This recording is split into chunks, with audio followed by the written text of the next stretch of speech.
Please আপু, আপনি আমার সঙ্গে এরকমটা করবেন না। দয়া করে আমাকে ছেড়ে দিন। আরে তুই এমন করছিস কেন? আমি কি তোকে ছেড়ে দেওয়ার জন্য এই পর্যন্ত নিয়ে এসেছি নাকি? আমি তোর সঙ্গে ওইটা করব, তারপর তোকে ছেড়ে দেব। তোকে তো আমি বলেছি তোকে আমার পছন্দ হয়েছে, আমি তোকে ভালোবাসি, কিন্তু তুই তো আমার কোনো কথাই শুনিস না। প্লিজ আপু, আপনি আমার বড় বোন হন। আপনার বাবা আমার বাবার বন্ধু। প্লিজ দয়া করে আপনি এরকমটা করবেন না। আপনার বাবা আর আমার বাবা জানতে পারলে খুব কষ্ট পাবে। প্লিজ আপনি আমাকে ছেড়ে দিন আর এখান থেকে চলে যেতে দিন। বললাম তো, এত কথা বলবি না। আমি তোকে কোনোভাবেই এখান থেকে যেতে দেব না। আমি যেটা করার জন্য মনস্থির করেছি আমি সেটা করেই ছাড়বো। আমাকে আমার সিদ্ধান্ত থেকে কেউ পিছপা হটাতে পারেনি, আর তুইও পারবি না। তো এত কথা বলে কোনো লাভ নেই। এই কথা বলে তৎক্ষণাৎ নদী সাগরকে ধাক্কা দিয়ে বিছানার উপরে ফেলে দিল। আর তার হাত দুটো বিছানার সঙ্গে চেপে ধরে তার ঠোঁটে অনবরত কিস করতে থাকলো। সাগর নদীর থেকে নিজেকে ছাড়ানোর জন্য অনেক চেষ্টা করছিল, কিন্তু কোনোভাবেই পেরে উঠছিল না। প্রায় 5 মিনিট ধরে কিস করার পর নদী সাগরকে ছেড়ে দিল আর বলল, আচ্ছা তুই এরকম কেন বলতো? আমি একটা মেয়ে হয়ে তোকে এত কিছু করলাম, আর তুই একটা ছেলে হয়ে আমাকে এত কাছে পেয়েও ছেড়ে দিলি। বলতো শুনি, এর পেছনের কারণটা কি? কারণ আবার কি থাকতে যাবে? আমি তো আপনাকে বরাবরই নিজের বড় বোনের মতো দেখি। কিন্তু আপনি আমার সঙ্গে এটা কি করলেন? তার চাইতেও বড় কথা, আপনার বাবা আমার বাবার বন্ধু হয়। হ্যাঁ, সেটা তো আমি নিজেও জানি। তাতে কি হয়েছে? তাই বলি কি আমি তোর সঙ্গে প্রেম করতে পারবো না, তোকে ভালোবাসতে পারবো না? এটা কোনো হাদিসে লেখা আছে নাকি? আপু, আমি এখন আসছি। আর আজকের পর থেকে কখনোই আপনার কাছে প্রাইভেট পড়তে আসবো না। আমার দরকার নেই এমন প্রাইভেট পড়ার, যেখানে নিজের মান ইজ্জত নিয়ে টানাটানি করতে হয়। তাই নাকি? আচ্ছা ঠিক আছে, তাহলে তোকে কষ্ট করে এখানে আসতে হবে না। আমি নিজেই শ্বশুরবাড়ি চলে যাব। তারপর থেকে তোর পড়াশোনা থেকে শুরু করে সব কিছুর দায়িত্ব আমি নিজের হাতে তুলে নেব। সাগর তখন আর নদীর কথার কোনো পাত্তা না দিয়ে সেখান থেকে বের হয়ে চলে গেল। বাসায় এসে সে তার আম্মুকে ডাকতে লাগলো। আম্মু, ওই আম্মু, কোথায় তুমি? তাড়াতাড়ি নিচে এসো। কি হয়েছে তোর? তুই এইভাবে চেঁচামেচি করছিস কেন? কি হয়নি সেটাই জিজ্ঞাসা করো। তোমাদেরকে আমি আগেই বলেছিলাম আমি কোনো মেয়ে মানুষের কাছে টিউশনি পড়তে যাব না। তোমরাই আমাকে জোর করে পাঠালে। আর আজকে আমাকে একটা এত বড় অঘটনের সম্মুখীন হতে হলো। আমি আবার কি করলাম? তোর টিউশন টিচার তো তোর আব্বুই ঠিক করে রেখেছিল। তাছাড়া তোকে তো আর জোর করে ওই বাড়িতে পাঠানো হয়নি। তোর যদি পড়ার ইচ্ছা নাই থাকতো, তুই না গেলেই পারতি। যাই হোক, বাদ দে এসব কথা। এখন আগে এইটা বল, কি হয়েছে? ওই মেয়ে আমাদের সঙ্গে প্রেম করতে চায়। মেয়েটা পাগল নাকি মাথা খারাপ সেটাই বুঝতে পারি না। ওই মেয়েটা আজ আমার সঙ্গে জোর করে ইন্টিমেট হতে চেয়েছিল। আরে বাবা, এসব তুই কি বলছিস? আমি তো তোর কথা বিশ্বাসই করতে পারছি না। নদীকে তো আমরা সবাই যথেষ্ট আর ভালো একটা মেয়ে বলে চিনি। তুই এসব কি বলছিস? আমি যা বলছি একদম সত্য কথাই বলছি। আমি কাল থেকে আর ওই বাড়িতে পড়তে যাব না। তাতে যদি আমি পরীক্ষায় ফেলও করি তাতেও কিছু যায় আসে না। কিন্তু আমি আর ওই বাড়িতে প্রাইভেট পড়তে যাব না। আচ্ছা ঠিক আছে, তোর আব্বু বাড়িতে আসুক, তারপর আমি তোর আব্বুর সঙ্গে কথা বলে তোকে জানাবো। তাছাড়া আমি তো তোকে ওখানে পড়তে পাঠাইনি। তোর আব্বু তো নিজেই তোকে ওখানে পড়তে পাঠিয়েছে। সাগর তখন কোনো কথা না বলে রাগে ফুসফুস করতে করতে নিজের রুমে চলে গেল। রুমে এসে বইপত্র রেখে ব্যালকনিতে দাঁড়িয়ে দাঁড়িয়ে বেশ কিছুক্ষণ সিগারেট টানলো। আর তারপর রুমে এসে শুয়ে ঘুমিয়ে পড়ল। রাতের বেলা যখন সাগরের আব্বু বাসায় আসলো, তখন সাগরের আম্মু সাগরের আব্বুকে সবকিছু বলে বলল। সবকিছু শুনে সাগরের আব্বু সাগরের আম্মুকে বলল, আমার মনে হয় তোমার ছেলে মিথ্যা কথা বলছে। নদী কখনো এরকম করতে পারে না। নদী যথেষ্ট ভদ্র একটা মেয়ে। তাকে সেই ছোটবেলা থেকে দেখে আসছি। তোমার ছেলে পড়াশোনা করতে চাইছে না, তাই এরকম করছে। সেটা আমি কি করে বলবো? সেটা তুমি তোমার ছেলেকে ডেকে জিজ্ঞাসা করে নিলেই তো পারো। কে মিথ্যে বলছে আর কে সে তো সত্য বলছে, সেটা প্রমাণ হয়ে যায়। ঠিক আছে, কোনো সমস্যা নেই। আমি নদী আর সাগর দুজনকে সামনাসামনি রেখে কথাটা জিজ্ঞাসা করতে চাই। তাহলে প্রমাণ হয়ে যাবে কে সত্য কথা বলছে আর কে মিথ্যে কথা বলছে। কিন্তু আমার যতদূর মনে হয় তোমার ছেলেই মিথ্যে কথা বলছে। নদী কখনো এরকমটা করতেই পারে না। অতঃপর আর কোনো কথা না বলে সাগরের আব্বু খাওয়া দাওয়া করে ঘুমিয়ে পড়ল। পরদিন সকালবেলা নাস্তার টেবিলে সাগর তার আব্বুর সঙ্গে দেখা হলো। তখন তার আব্বু বলল, কি ব্যাপার সাগর, এগুলো আমি কি শুনলাম? তুমি কি শুরু করছো এগুলো? আমি আবার কি শুরু করলাম? আর কিছু শুরু করতে যাবই বা কোন দুঃখে? তাহলে তোমার আম্মু কাল এগুলো কি বলল? আমি তো এগুলো বিশ্বাসই করতে পারছি না। তুমি মিথ্যে কথা কেন বলছো? নদী কখনো এরকমটা করতে পারে না। নদীকে আমি সেই ছোটবেলা থেকে চিনি। সে যথেষ্ট ভদ্র একটা মেয়ে। মাকাল ফলও কিন্তু দেখতে সুন্দর হয়, কিন্তু তার ভেতরটা সুমিষ্ট নয়। তাই কারোর বাইরের চাকচিক্য দেখে তাকে ভদ্র বলা কিন্তু ভদ্রলোকের কাজ নয়। তার মানে কি বলছো? এখন তুমি আমাকে সবকিছু শেখাবে আর তোমার কাছ থেকে আমাকে সবকিছু শিখতে হবে। ঠিক আছে, কোনো সমস্যা নেই। আমি আজ বিকেলেই নদীকে আমাদের বাড়িতে ডেকে নিচ্ছি। তারপর দুজনকে সামনাসামনি রেখে তখন জিজ্ঞাসাবাদ করব। আর যদি এটা প্রমাণিত হয় তুমি মিথ্যা কথা বলছো, তার জন্য কিন্তু তোমাকে পানিশমেন্ট পেতে হবে। যদি মেয়েটা মিথ্যা বলে তাহলে তো আমার কিছুই করার থাকবে না, কারণ ওখানে তো অন্য কেউ উপস্থিত ছিল না যে ঘটনার সততা প্রমাণিত করবে। ঠিক আছে, ওটা দুজনের সামনাসামনি দাঁড়ালে প্রমাণিত হয়ে যাবে। আমি কিন্তু ছোট বাচ্চা নয়। সবকিছু বোঝার মতো বয়স আমার হয়েছে। বুঝতে পেরেছ? তখন সাগর আর কোনো কথা না বলে নাস্তা শেষ করে কলেজের উদ্দেশ্যে বেরিয়ে পড়ল। সাগর বাইক নিয়ে যাচ্ছিল। মাঝ রাস্তায় হঠাৎ একটা গাড়ি এসে তার সামনে দাঁড়ালো। সাগর বাইকটা ব্রেক করে দাঁড়ালো। আর তখনই নদী গাড়ি থেকে নেমে সাগরের সামনে এসে দাঁড়ালো আর বলল, কি রে, কি ব্যাপার? কাল বাসায় গিয়ে কি বলেছিস? আঙ্কেল বলছে আজ বিকেলে তোদের বাড়িতে যেতে। যা সত্য তাই বলেছি। সৎ সাহস থাকলে আমার আব্বুর সামনে দাঁড়িয়ে সত্য কথা বলো। ঠিক আছে, আমি সব সত্য কথাই বলবো। তখন সাগর আর কোনো কথা না বলে পাশ কাটিয়ে বাইক নিয়ে চলে গেল। এদিকে সেদিন বিকেল বেলা নদী সাগরের বাসায় আসলো। আর সাগরের আব্বু তখন দুজনকে সামনাসামনি রেখে নদীকে জিজ্ঞাসা করলো, কি ব্যাপার মা? নদী, আমি এসব কি শুনছি? সাগর এগুলো কি বলছে? আমাকে তুমি একটু ব্যাপারটা খুলে বলো তো। ও কি বলেছে সেটা তো আমি জানি না। আপনারা যদি আমাকে না বলেন তাহলে আমি বুঝবো কি করে? বলেন ও কি বলেছে। ও বলেছে তুমি নাকি ওকে প্রেমের প্রস্তাব দিয়েছো এবং জোর করে ওর সাথে ইন্টিমেট হওয়ার চেষ্টা করেছো। নাউজুবিল্লাহ, আস্তাগফিরুল্লাহ। আকাশ, তুমি এটা কি করে করতে পারলে? আমি তোমাকে নিজের ছোট ভাইয়ের মতো দেখি, আর তুমি এটা বলতে পারলে? তুমি আমার কাছে টিউশন পড়বে না সেটা বললেই তো হয়। দেখো, আমার কিন্তু এমন অবস্থা নয় যে তোমাকে টিউশন পড়িয়ে আমাকে চলতে হবে। আমার বাবার যথেষ্ট অর্থ সম্পদ রয়েছে। তোমার বাবা বলল তোমাকে কোনো টিউশন টিচারের কাছে দিয়ে পড়াতে পারছে না, তাই আমি তোমাকে পড়াতে রাজি হয়েছিলাম। দেখলে তো, আমার তখনই সন্দেহ হয়েছিল তোমার ছেলে মিথ্যা কথা বলেছে। আর তুমি তো আমার কথাটা কোনো পাত্তাই দিচ্ছিলে না। এখন তো এটা প্রমাণিত হয়ে গেল যে তোমার ছেলে মিথ্যে কথা বলেছে। নদী কখনো এরকম কিছু করতেই পারে না।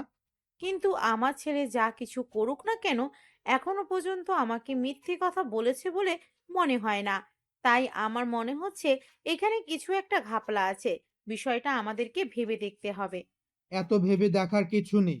তোমার ছেলে যা চাইবে তাই তাকে করতে দেওয়া যাবে না। সামনে তার ভবিষ্যৎ অপেক্ষা করছে।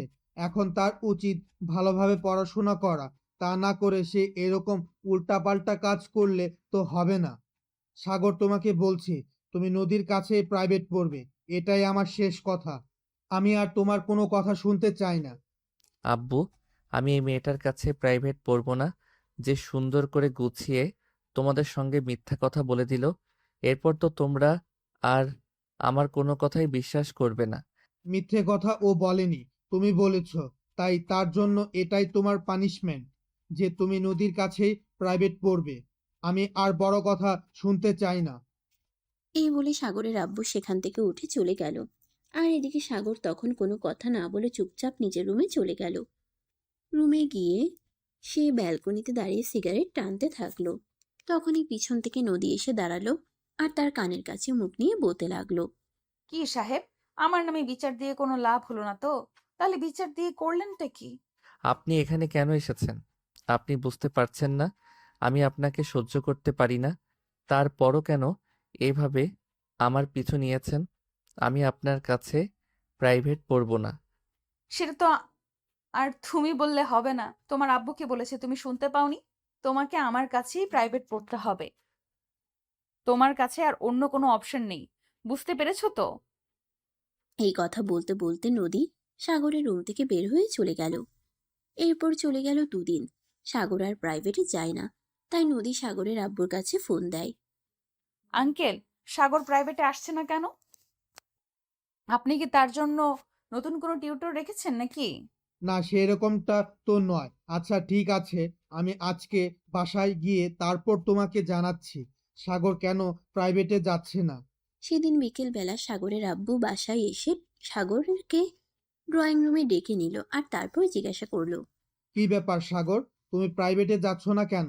নদী আজ আমাকে ফোন দিয়েছিল, সে আমাকে বলল তুমি নাকি প্রাইভেটে যাচ্ছ না। কি ব্যাপার, কি হয়েছে বলো তো শুনি। তোমাকে তো আমি বলেই দিয়েছি আমি এই মেয়েটার কাছে টিউশন পড়ব না। তাহলে তোমরা কেন আমাকে জোরাজুরি করছো? আমি এই মেয়েটার সামনে আর যেতে চাই না। সবকিছু তো আর তোমার ইচ্ছে মতো হবে না। তোমাকে যেখানে টিউশন পড়াতে দেই সেখানে টিউশন টিচার তোমার পছন্দ হয় না। এভাবে তো চলতে পারে না। তোমাকে ঠিকমতো পড়াশোনা করতে হবে। আর আমি যেটা বলবো সেটাই তোমাকে শুনতে হবে। তুমি নদীর কাছে টিউশন পড়বে। কাল থেকে যেন প্রতিদিন টিউশন পড়তে যাওয়া হয়। তা না হলে কিন্তু এই বাড়িতে তোমার জায়গা হবে না। এটা আমি তোমাকে বলে দিলাম। এটা কেমন ধরনের কথা? আমি তো সেটাই বুঝতে পারছি না। বাইরের একটা মেয়ে তোমাদেরকে মিথ্যা কথা বলে চলে গেল, আর তোমরা সেটাই বিশ্বাস করে নিলে? আমি তোমাদের ছেলে, আমি তোমাদের কিছু বললাম, আর তোমরা সেটা বিশ্বাসই করলে না। তুমি যে আমাদের সত্য কথা বলছো সেটা তো কোনো প্রমাণ নেই। তুমি আমাদের সত্য কথা বলেছো সেটা যতদিন প্রমাণ করতে না পারবে ততদিন তোমার কথার কোনো গুরুত্ব আমাদের কাছে নেই। বুঝতে পারছো তো তুমি? তাই কাল থেকে নিয়মিত টিউশনি পড়তে চাও। সাগর তখন কোনো উপায়ান্তর না পেয়ে পরদিন থেকে আবার টিউশন করতে শুরু করলো। বিকেল বেলা নদীর বাসার সামনে এসে কলিং বেল চাপ দিল। বেশ কিছুক্ষণ পর নদী এসে দরজা খুলে দিল। তো কি ব্যাপার? কোনো লাভ তো হলো না। আমার নামে বিচার দিয়েও তো আমার বাসাতেই আসতে হলো। আপনি এত সুন্দর করে গুছিয়ে মিথ্যা কথা বলতে পারেন, সেটা তো আর আমার জানা ছিল না। আপনি আমার বাবা মায়ের সামনে মিথ্যে কথা কেন বললেন বলেন তো? কারণ আই লাভ ইউ। যাই হোক, বাদ দাও সেসব কথা। তুমি কাল থেকে কলেজে যাওয়ার সময় আমাকে আর ভার্সিটির সামনে নামিয়ে দেবে। কারণ আমাদের ড্রাইভার আঙ্কেল কিছুদিনের জন্য গ্রামের বাড়িতে বেড়াতে যাবে। তুমি তো জানো আমি গাড়ি চালাতে পারি না। তাই তুমি আমাকে নিয়ে যাবে। আপনি গাড়ি চালাতে পারেন না, তাতে আমার কি হয়েছে? আমি কেন আপনার ড্রাইভার হতে যাব? আপনি অটো কিংবা রিকশায় করে ভার্সিটি চলে যাবেন। আমি আপনাকে লিফট দিতে পারবো না। সেটা বললে তো হবে না। আমাকে তোমরাই নিয়ে যেতে হবে। আর যদি নিয়ে যেতে না চাও তাহলে কিন্তু আমি আবার আঙ্কেলের কাছে তোমার নামে উল্টাপাল্টা বিচার দিব। কোনটা ভালো হবে সেটা তুমি বেছে নাও। আচ্ছা, আমি আপনার কোন জন্মের শত্রু আছিলাম যে আপনি আমার পিছনে এভাবে পড়ে আছেন? শত্রু না, ভালোবাসার মানুষ। আমি তোমাকে ভালোবাসি। আর তোমাকে আমি আমার করে পেতে চাই। তাই তো এসব করছি।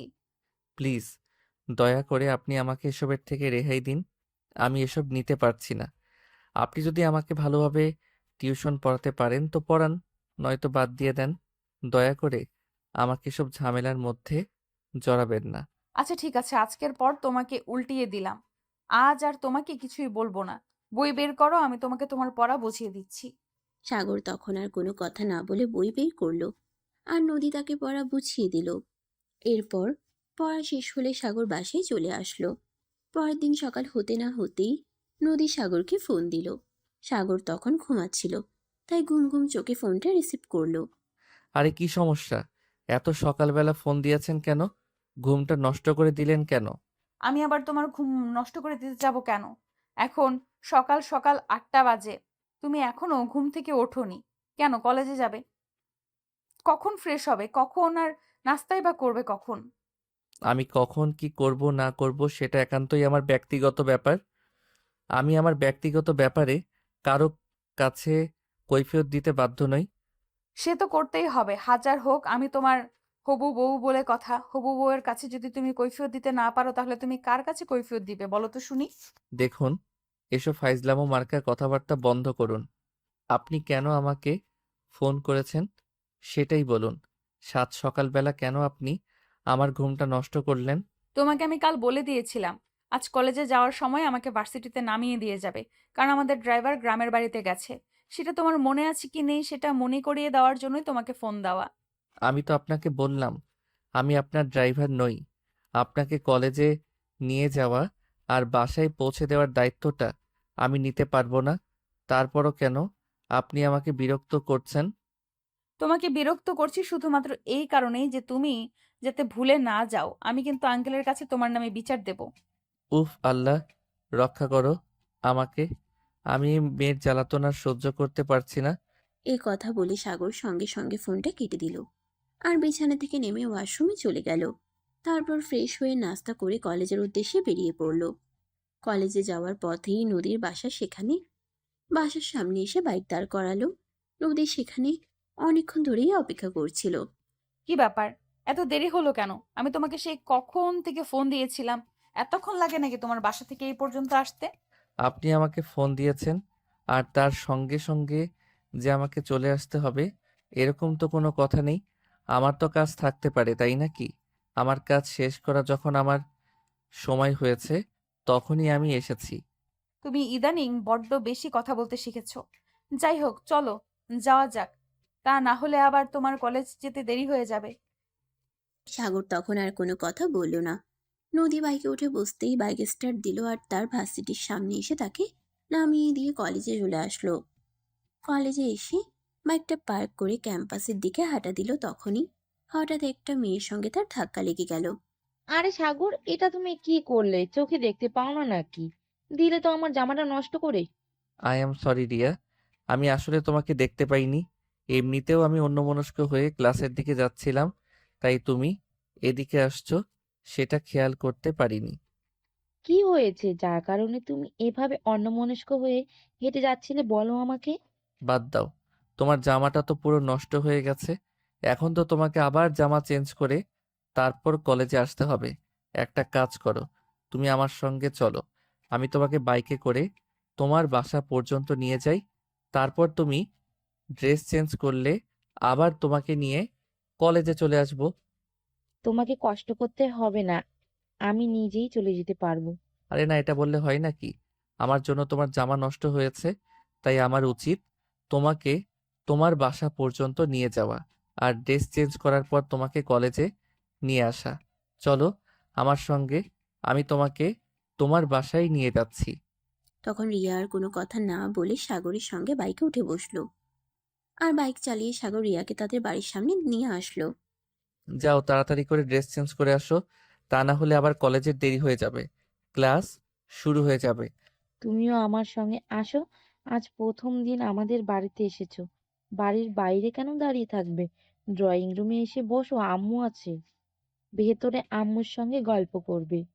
আজ নয়, অন্যদিন আসবো। এখন ভিতরে গেলে আবার দেরি হয়ে যাবে। তুমি তাড়াতাড়ি করে ড্রেস চেঞ্জ করে আসো, আমি এখানেই তোমার জন্য অপেক্ষা করছি।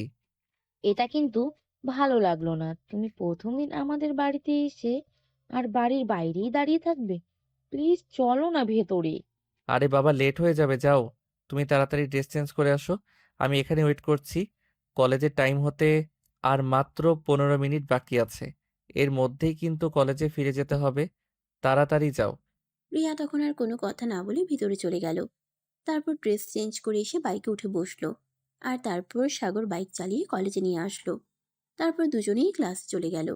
সেদিন বিকেল বেলা যখন সাগর কলেজ ক্যাম্পাস থেকে বের হলো, তখনই দেখতে পেল রিয়া ক্যাম্পাসের বাইরে দাঁড়িয়ে আছে। সে রিয়াকে প্রশ্ন করলো।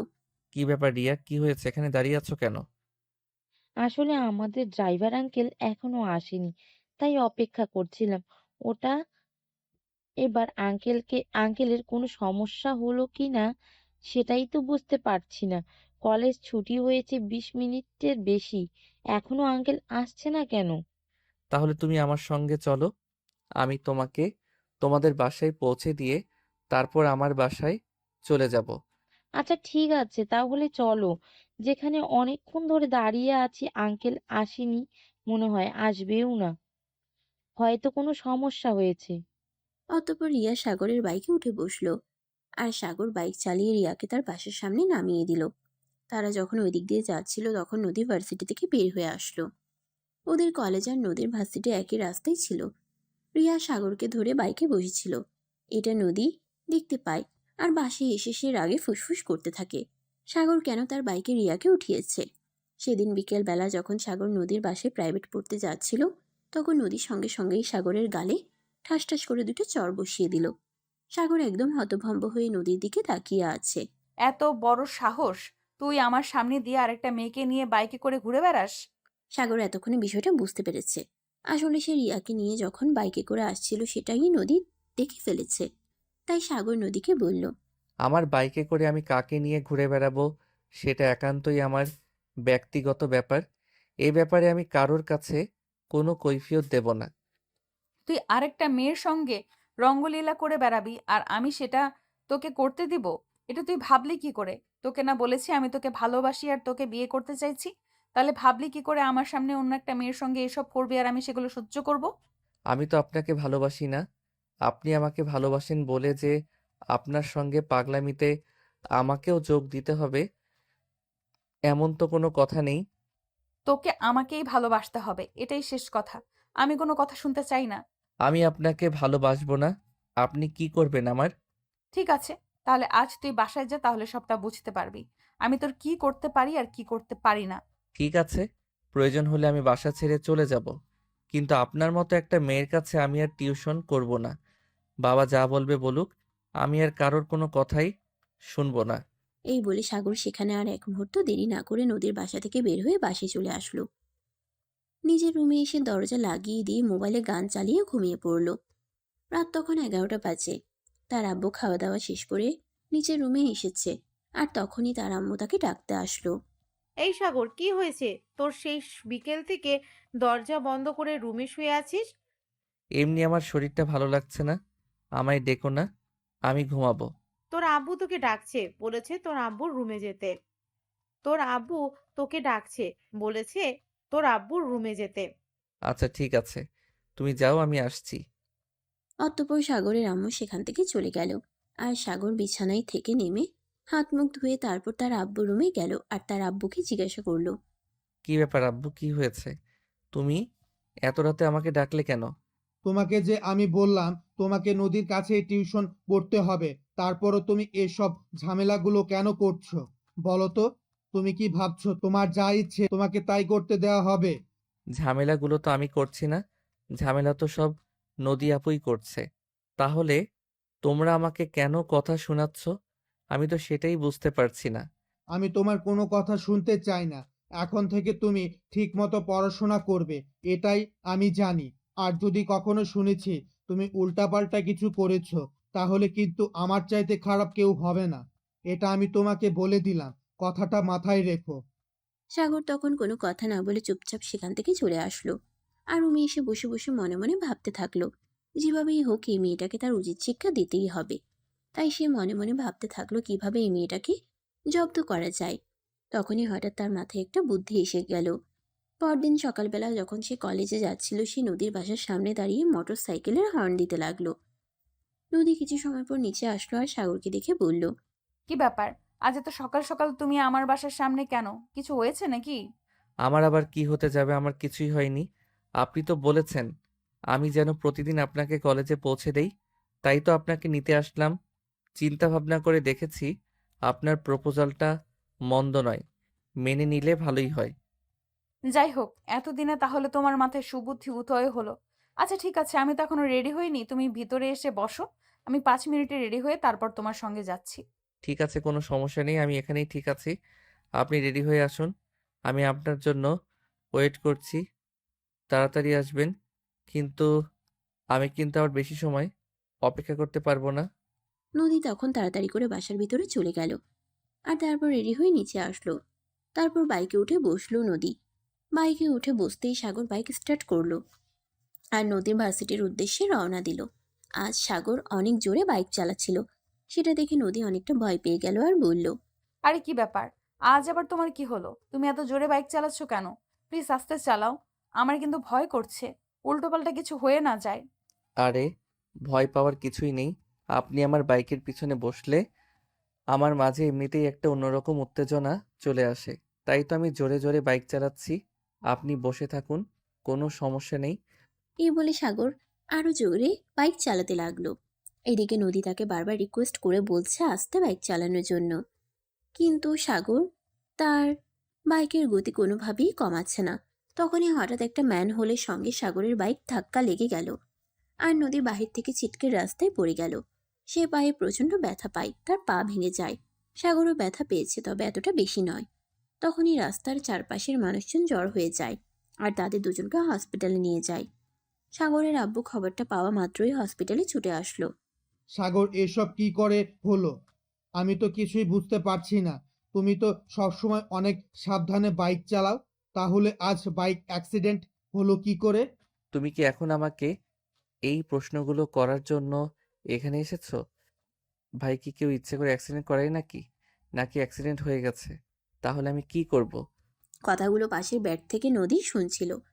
তখন নদী সাগরের আব্বুকে উদ্দেশ্য করে বলল, আঙ্কেল প্লিজ আপনি ওকে বকবেন না। ওর কোনো দোষ নেই, ও ঠিক মতোই বাইক চালাচ্ছিল। হঠাৎ একটা ম্যানহোলের সঙ্গে ধাক্কা লেগে গেল আর দুজনেই ছিটকে পড়ে গেলাম। আমি একা ব্যথা পেয়েছি সেরকম তো নয়, সাগরও তো ব্যথা পেয়েছে। কিন্তু তোমার অবস্থা তো অনেক খারাপ। তোমার তো পা ভেঙে গেছে। তোমার তো মনে হয় 3-4 মাস বেড রেস্ট থাকতে হবে। তোমার পড়াশোনা কি হবে সেটা একবার চিন্তা করে দেখেছো? আমার পড়াশোনা আমি ঠিক মতোই করতে পারবো, এই ব্যাপারে আপনাকে চিন্তা করতে হবে না। কিন্তু প্লিজ আপনি ওকে বকাবকি করবেন না, ওর কোনো দোষ নেই। আমি একটা ব্যাপার কিছুতেই বুঝতে পারলাম না। ওর জন্য তোমার পায়ে ব্যথা পেলে তারপরও তুমি ওর সাপোর্ট করছো, ওর হয়ে কথা বলছো কেন? আমি সেটাই তো বুঝতে পারছি না। তোমাকে পটানোর চেষ্টা করছে বাবা, সেটা তুমি বুঝতে পারছো না। যাই হোক ম্যাডাম, আপনি কিন্তু একদম পাক্কা খেলোয়াড়। আরে সাগর, এসব তুই কি বলছিস? কিসের পাক্কা খেলো? আর তোর কি এখনো মাথা ঠিক হয়নি? নাকি সব সময় তোকে পাগলের মতো এসব কথা বলে যেতে হবে? এসব তুই দয়া করে বন্ধ কর।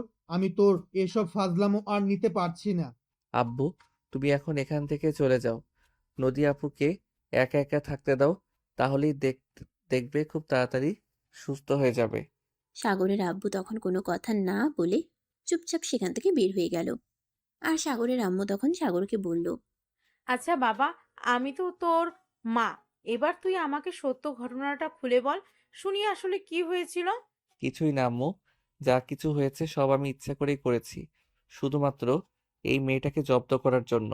এই মেয়েটা কেন বুঝতে পারে না আমি তাকে পছন্দ করি না, কেন সে আমার পিছনে এভাবে পড়ে আছে। তাই বলে এরকমটা করা কিন্তু একদমই উচিত হয়নি। আমি জানি এসব কিছু তুই ইচ্ছে করেই করেছিস, কিন্তু তোর আব্বুর সামনে এসব কথা আমি বলিনি, কারণ তোর আব্বু রেগে যাবে আর তোকে বকাবকি করবে তাই। অতঃপর সাগরের আম্মু সেখান থেকে চলে গেল। 7 দিন পর সাগর হসপিটাল থেকে রিলিজ পেল, কিন্তু নদীকে হসপিটালে আরো 1 মাসের মতো থাকতে হবে, কারণ তার পায়ের অবস্থা খুবই খারাপ। আজ সাগর হসপিটাল থেকে চলে যাবে, তাই নদীর সামনে এসে দাঁড়ালো আর বলল, এবার হসপিটালে শুয়ে শুয়ে প্রেম করুন, ঠিক আছে ম্যাডাম? তুমি আমার সঙ্গে যতই খারাপ আচরণ করো না কেন, আমি কিন্তু কখনোই তোমাকে ভুল বুঝবো না। Because I love you. তুমি আমাকে ভালো নাই বাসতে পারো, তার মানে এই নয় যে আমার ভালোবাসা আমাকে ভুলে যেতে হবে। আমি তোমাকে না হয় একতরফাই ভালোবেসে যাব। যদি কোনো দিন আমার ভালোবাসাটা বুঝতে পারো, তাহলে আমার কাছে ফিরে এসো। আমার ভালোবাসার দরজা সবসময় তোমার জন্য খোলা থাকবে। এবার হসপিটালে বসে বসে ভালোবাসার জন্য অপেক্ষা করতে থাকুন, আমি আসি। এই বলে সাগর হসপিটাল থেকে চলে আসলো। এরপর দেখতে দেখতে 1 মাস সময় চলে গেল। আজ নদীকে হসপিটাল থেকে রিলিজ করা হয়েছে। নদীর আব্বু আম্মু নদীকে নিতে হসপিটালে এসেছে। সেই সঙ্গে সাগরের আব্বু এসেছে নদীর সঙ্গে দেখা করতে। মামুনি, এখন তুমি কেমন আছো? আলহামদুলিল্লাহ আঙ্কেল, এই তো ভালো আছি। আচ্ছা আঙ্কেল, সাগর কেমন আছে? সে তো এর মধ্যে একবারও আমাকে দেখতে আসলো না। এই ফাজিলটার সম্পর্কে আর কথা বলো না। এটাকে আমি কতবার বলেছি একবার তোমার সঙ্গে দেখা করে আসার জন্য, কিন্তু সে আমার কোনো কথাই শুনলো না, আর তোমার সঙ্গে দেখা করতেও আসলো না। সে যদি নিজের থেকে না আসে, তাহলে আমি কি করব বলো? আমি তো আর তাকে জোর করে নিয়ে আসতে পারবো না। ঠিক আছে আঙ্কেল, কোনো সমস্যা নেই। আমি সুস্থ হয়ে নেই, তারপর না হয় আমি নিজেই সাগরের সঙ্গে দেখা করতে চলে যাব। আঙ্কেল, আপনাকে একটা কথা বলবো, রাখবেন? দেখো নদী, তুমি আমার বন্ধুর মেয়ে, সেটা ঠিক আছে, কিন্তু সে ছোটবেলা থেকে আমি তোমাকে আমার নিজের মেয়ের মতোই স্নেহ করি, ভালোবাসি, স্নেহ করি, ভালোবাসি। তুমি আমাকে কোনো কথা বলবে, তা আমি সেটা রাখবো না। এমনটা কখনোই হতে পারে না। বলো তুমি কি বলবে? আঙ্কেল, আমি যদি আপনার পুত্রবধূ হতে চাই, আপনি কি আমাকে আপনার পুত্রবধূ বানাবেন? কেন নয়, অবশ্যই আমি তোমাকে আমার বাড়ির পুত্রবধূ বানাতে চাই। কিন্তু সমস্যা তো একটাই, তুমি যে আমার ছেলের চাইতে বয়সে বড়। যদিও এটা আমার কাছে কোনো ব্যাপার না। আঙ্কেল, যদি এটা আপনার কাছে কোনো সমস্যা না হয়, তাহলে আমি সাগরকে বিয়ে করতে চাই। আমি আপনার বাড়ির পুত্রবধূ হতে চাই। আমি সাগরকে ভালোবাসি। তখনই নদীর পাশ থেকে তার ছোট বোন তাকে বলল, আপু, এইসব তুই কি বলছিস? সাগর ভাইয়া তোকে পছন্দ করে না। তারপরেও কেন তুই তাকে বিয়ে করবি? কাউকে তার ইচ্ছার বিরুদ্ধে জোর করে কিছু করতে বাধ্য করাটা কিন্তু একদম ঠিক না। আজ আমাকে ভালোবাসে না, কাল তো ভালোবাসতেই পারে। তাতে তো কোনো সন্দেহ নেই, তাই না? আমি সাগরকে ভালোবাসি। আমি সাগরকে আমার করে পেতে চাই। প্লিজ আঙ্কেল, আপনার যদি আমাকে নিয়ে কোনো সমস্যা না থাকে, তাহলে আমি আপনার বাড়ির বউ হতে চাই। ঠিক আছে, আমি রাজি তোমাকে আমার বাড়ির বউ বানাতে। তুমি একটু সুস্থ হও, তারপরে আমি তোমাকে আমাদের বাড়িতে নিয়ে যাব আমার পুত্রবধূ পরিচয় দিয়ে। কিন্তু আঙ্কেল, তারপর যদি আপনার ছেলে আমাকে মেনে না নেয়, তখন আপনি কি করবেন? আসলে কোনো সিদ্ধান্ত নেওয়ার আগে সবকিছু ভেবে তারপর সিদ্ধান্ত নেওয়া উচিত। আমার ছেলেকে তোমাকে মেনে নিতেই হবে, কারণ এটা ছাড়া তার হাতে অন্য কোনো অপশন খোলা থাকবে না। সে আমার একমাত্র সন্তান, সেটা তো তোমার খুব ভালো করেই জানা। তাই আমি এমনভাবে তাকে বলবো, সে কোনোভাবে আমার কথা ফেলতে পারবে না। ঠিক আছে আঙ্কেল, তাহলে আপনি তাই করুন, কারণ সাগরকে আমি অনেক বেশি ভালোবাসি। তাকে আমি আমার করে পেতে চাই। অতঃপর নদীর আব্বু আম্মু আর তার ছোট বোন নদীকে নিয়ে বাসায় চলে গেল। এদিকে সাগরের আব্বু নদীর সঙ্গে দেখা করে বাসায় চলে আসলো। সেদিন রাতের বেলা যখন সবাই একসঙ্গে ডাইনিং টেবিলে বসে রাতের খাবার খাচ্ছিল, তখনই সাগরের আব্বু সাগরকে বলল, সাগর, আমি নদীকে এই বাড়িতে নিয়ে আসতে চাই। কেন? ওই মেয়ের কি তার বাবার বাড়িতে থাকার মতো জায়গা নেই নাকি, যে তাকে আমাদের বাড়িতে নিয়ে আসতে হবে? তাছাড়া একটা যুবতী মেয়েকে কেন আমরা আমাদের বাড়িতে থাকতে দিব? তাকে আমি একটা নির্দিষ্ট পরিচয়, তারপরে এ বাড়িতে নিয়ে আসতে চাই। তাকে আমি আমার পুত্রবধূ বানাতে চাই। এসব তুমি কি বলছো? তোমার কি মাথা খারাপ হয়ে গেছে নাকি? যেখানে এই মেয়েটাকে আমি সহ্য করতে পারি না, সেখানে এই মেয়েটাকে আমি কেন বিয়ে করতে যাব? তুমি নদীকে বিয়ে করবে কারণ আমি তোমাকে বলেছি। তাই তুমি যদি নদীকে বিয়ে না করো, তাহলে আমি তোমাকে আমার সমস্ত সম্পদ থেকে বঞ্চিত করব। আমি আমার সমস্ত সম্পদ কোনো অনাথ আশ্রম কিংবা অন্য কোনো ফাউন্ডেশনকে দান করে দেব। আরে, এসব তুমি কি বলছো? তোমার কি মাথা খারাপ হয়ে গেছে নাকি? তুমি তোমার ছেলের ব্যাপারে এতটা কঠিন হতে পারো না। সে তোমার নিজের ছেলে। তার ব্যাপারে তুমি এভাবে হুট করে কোনো সিদ্ধান্ত নিতে পারো না। হ্যাঁ, সে আমার নিজের ছেলে, তাই আমি তার ব্যাপারে সিদ্ধান্ত নিয়েছি এবং সবকিছু চিন্তা ভাবনা করে সিদ্ধান্ত নিয়েছি। তোমরা হয়তো ভুলে যাচ্ছ, নদীর আব্বুর কোনো পুত্র সন্তান নেই। তার বাবার এই বিশাল সম্পত্তি উত্তরাধিকারী তারা দুই বোন। বাবা, তুমি সম্পত্তির লোভে আমার সঙ্গে এরকমটা করতে চাইছো? আমাদেরকে কম কিছু আছে নাকি? যা আছে তা দিয়ে তো আমার না হোক তোমাদের তো চলে যাবে। তাহলে কেন তুমি এরকমটা করতে চাইছো? আমি আমার জন্য কিছুই করতে চাই না। যা করেছি সব তোমার জন্য। তুমি আমার একমাত্র ছেলে। তোমার ভবিষ্যতের কথা চিন্তা করে আমাকে এই সিদ্ধান্ত নিতে হয়েছে। তুমি আমাকে ভুল বুঝলেও আমার কিছু করার নেই। তোমার নদীকেই বিয়ে করতে হবে। আমি এই মেয়েটাকে কোনোভাবে বিয়ে করব না। তোমাদের যা ইচ্ছে তোমরা তাই করতে পারো। এই বলে সাগর তখনই রুম থেকে বের হয়ে চলে গেল। নিজের রুমে গিয়ে সঙ্গে সঙ্গেই সে রিয়াকে ফোন দিয়ে আর সবকিছু খুলে বলে। সবকিছু শুনে রিয়া বলে, শোনো, একটা কাজ করা যায়, তাহলে তো খুব সহজেই সবকিছু সমাধান হয়ে যাবে। চলো আমরা দুজন বিয়ে করে ফেলি। তাহলে তুমি আমাকে তোমাদের বাড়িতে নিয়ে যাও। তখন আর তোমার আব্বু কোনোভাবেই নদী আপুকে বিয়ে করার কথা তোমাকে বলতে পারবে না। এটা কোনোভাবেই সম্ভব নয়। আমি যদি তোমাকে আমাদের বাড়িতে নিয়ে আসি, তাহলে আমি নিশ্চিত আমার বাবা আমাকে ঠিক ওই মুহূর্তেই বাড়ি থেকে বের করে দিবে। আর কোনোদিন আমাকে এই বাড়িতে ঢুকতে দেবে না। এসব কি বলছো তুমি? তুমি তুমি তুমি না আমাকে ভালোবাসো তাহলে? এগুলো কেন বলছো? ভালোবাসার মানুষকেই যদি বিয়ে না করতে পারি, তাহলে ভালোবেসেছিলে কেন? তখন তো আর এসব কিছু আমার মাথায় আসেনি। তখন যদি এসব কথা আমার মাথায় আসতো তাহলে তো আর আমি এটা করতাম না। তাহলে এখন তুমি কেন এসব কথা আমাকে শোনাচ্ছ? তুমি যদি আমাকে বিয়ে করতে পারবেই না, তাহলে কেন তুমি আমার সঙ্গে যোগাযোগ করেছো? আর কেনই বা ফোন করে আমাকে এসব কথা শোনাচ্ছ? আমি তো ভেবেছিলাম তুমি আমাকে ভালো একটা বুদ্ধি দিবে যেটা দিয়ে সাপও মরবে আর লাঠিও ভাঙবে না। কিন্তু উল্টে তুমি তো আমাকে আরো এক মহা ঝামেলায় ফেলাতে চাইছো। আমি তোমাকে বিয়ে করে নিয়ে আসলে আমাকে বাড়ি থেকে বের করে দিবে। আর তখন আমি তোমাকে নিয়ে কোথায় যাব, কি খাওয়াবো? তখন তো ভালোবাসার জানালা দিয়ে পালিয়ে যাবে। তখন তো তুমিও আমার পাশে থাকবে না। হ্যাঁ, সেটা তো অবশ্যই। আমি তোমার বাবার সম্পদ দেখেই তোমাকে পছন্দ করেছি আর তোমার সঙ্গে সম্পর্ক করেছি। যেখানে তোমার বাবার সম্পদ তোমার কাছেই থাকবে না, সেখানে আমি তোমাকে দিয়ে কি করব? ও, এই কথা। তাহলে আমার বাবা ভুলটা কোথায় করছে? তুমি যদি আমার বাবার সম্পদ দেখে আমাকে বিয়ে করতে চাও, তাহলে আমার বাবা নদীকে বিয়ে করার কথা বলছে। সেখানে দোষটা কোথায়? তাহলে তুমি এখন তাহলে তুমি এখনো এখানে দাঁড়িয়ে আছো কেন? যাও, ওই নদীকেই বিয়ে করো। ভাইয়ের বয়সী মেয়েকে বিয়ে করে তারপর তার বাবার সম্পত্তি দিয়ে পানি খাও। আমাকে আর বিরক্ত করবে না, ফোন রাখো। তোমার মতো কত ছেলে জীবনে আসবে আর যাবে, আর ওনারে নিয়ে আমি ধুয়ে ধুয়ে পানি খাবো। যাও, আর কখনোই আমার ফোন করবে না। এই কথা বলে রিয়া সঙ্গে সঙ্গে ফোনটা কেটে দিল।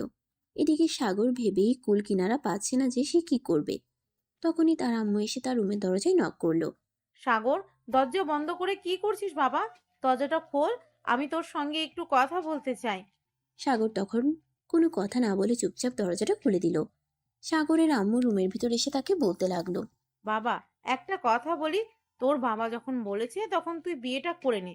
বাবার কথার অবাধ্য হোস না। ঠিক আছে, যাও। বাবাকে বলো আমি বিয়ে করতে রাজি আছি আয়োজন করতে।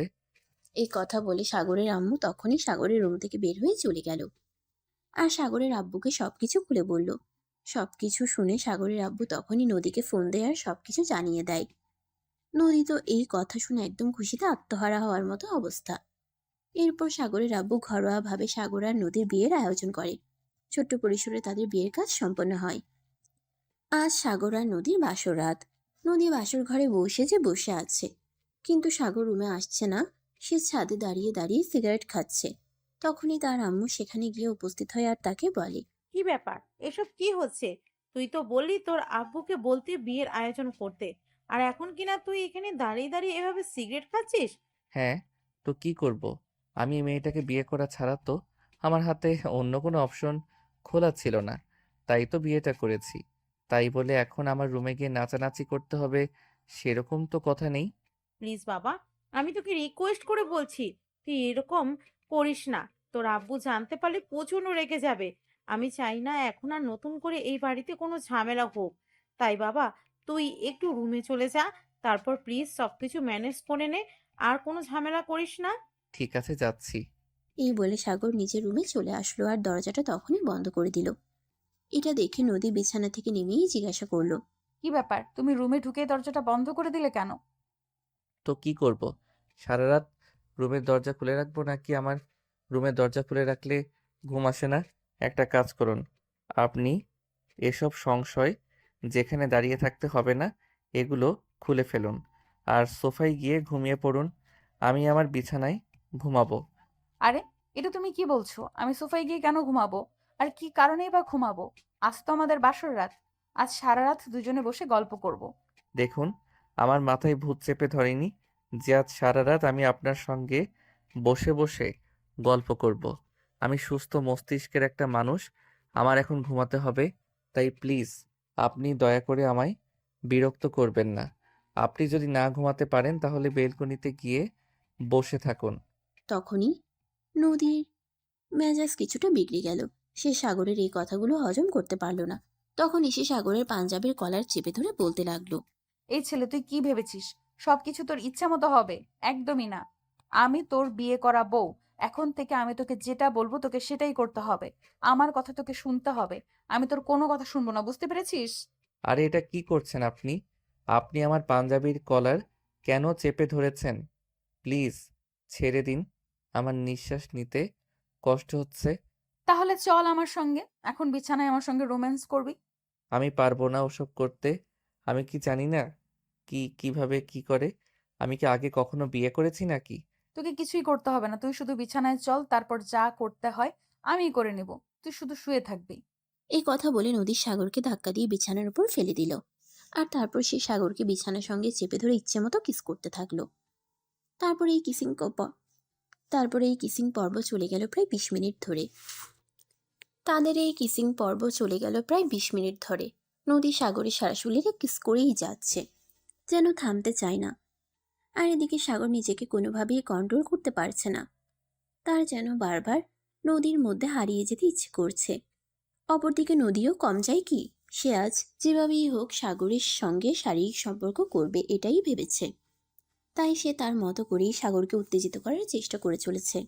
সাগর একটা ছেলে মানুষ, যতই হোক সে আর কতক্ষণ নিজেকে ধরে রাখবে। তাই অবশেষে বাধ্য হয়ে নদীর কাছে নিজেকে বিলিয়ে দিল। আর তারপর দুজনে দুজনের ভালোবাসায় দুজনকে পরিপূর্ণ করে তুলল। প্রায় 40 মিনিট পর তাদের মনস্কামনা পূর্ণ করে দুজন দুজনকে জড়িয়ে ধরে ঘুমিয়ে পড়ল। পরের দিন সকালবেলা নদী সাগরকে ডাকতে থাকলো। এই সাগর, ঘুম থেকে ওঠো, সকাল হয়ে গেছে, গোসল করে ফজরের নামাজ পড়বে। আমি এত সকালে ঘুম থেকে উঠতে পারি না। আপনি আমায় বিরক্ত করবেন না। যান এখান থেকে। এই কি আপনি আপনি করে কথা বলছো? আমি তোমার বিয়ে করা বউ, আমাকে তুমি নাম ধরে ডাকবে? প্লিজ আপনি যান তো এখান থেকে। আমাকে বিরক্ত করবেন না। আমি ঘুমাচ্ছি। আমার ঘুমের সময় কেউ বিরক্ত করলে আমার প্রচণ্ড মেজাজ খারাপ হয়। তাই নাকি?